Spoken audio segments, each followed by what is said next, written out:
My Name is Joseph is a play written by Queensland author Pat Noad.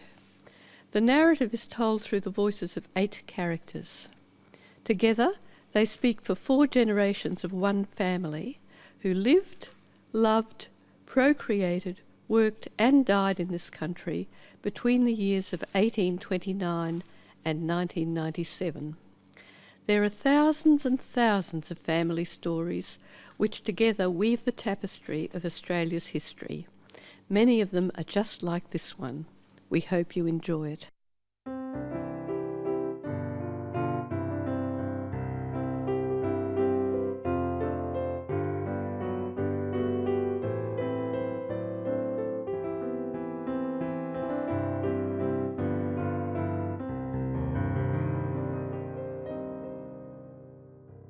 My name is Joseph. Why start with me? Well, I suppose my foot was the first one in the family to be planted on this piece of dirt. Not by choice, mind you. Looking back, it all started when I was nicked for stealing in 1820. I was only a kid at 14. I got sent down for a couple of months. That was in Lancashire, which was full of bog Irish like me. Then, 9 years later, I got done again, for larceny they calls it. I won't tell you how many jobs I got away with in the meantime. They always comes down hard on the second offence, and that's how I found myself loaded on the ship Norfolk, one of 200 blokes in the same boat, so to speak. Most of us sentenced to transportation to the colony for 7 years. After 91 days at sea, we staggered off the ships and into Hyde Park Barracks. That was in August 1829. Sydney Cove was a ramshackle muddy village back then, and everything was paid for with rum. It was a long 7 years. We were locked up at night and sent out by day to dig roads, drains and paddocks. It was hard, dirty work, with tough, cruel guards, living for a chance to whack us if we slackened off. The food was lousy, and never enough of it. We slept cheek to jowl in skinny hammocks, hundreds of us to the room. Then the guards even cut spy holes in the walls so they could watch out for any funny business. Anyway, I did my time, and in 1836 I got me ticket of leave. I knew exactly what I wanted. I was 30 years old, and I wanted to get well away from them barracks and get married.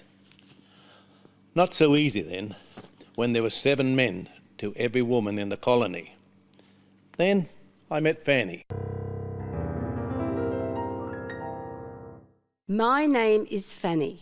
Roscommon in Ireland, that's where I come from. I was only 14 when I got arrested for stealing clothes, and that was in 1833. I couldn't believe it when they said they were sending me to the colony for 7 years. 7 years! I'd never been away from home, not even for a night. My mum screamed and screamed in that courtroom. They had to drag her out. I'd never done anything bad before, and those clothes, they wasn't worth hardly anything. I just wanted to be warm. I found out later that they needed women that bad in the colony that we got sent out for practically nothing. Nearly all of the men here had been in trouble before, but not the women. They wrote down everything about you on that ship. They said I was a nurse girl and had red hair, grey eyes and freckles on my face and hands and arms, and that one of my teeth had fallen out. The cheek! I couldn't read, of course, but someone said. Anyway, they sent me outside of Sydney to work for a family with lots of children. It wasn't that bad. While they were visiting Port Macquarie, I met Joseph there. I was 17 and still under bond, but he was a lot older and he was a free man. He asked me to marry him real soon after we met, and I said I would. Then we had to ask for permission. But I got pregnant and sick, and we never got around to it. Getting married, I mean, even though they said we could. Our daughter, Frances Fanny, was born in 1837. She survived, but I didn't. I died without even seeing her, let alone cuddling her.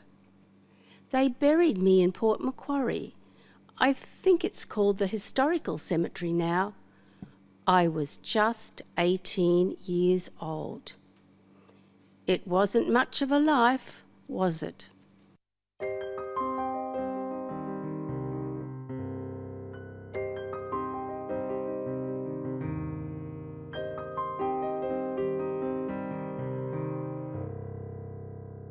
I was never a lucky man, but I wasn't as unlucky as poor little Fanny. I gave her baby to the hospital and told them to give it to somebody else.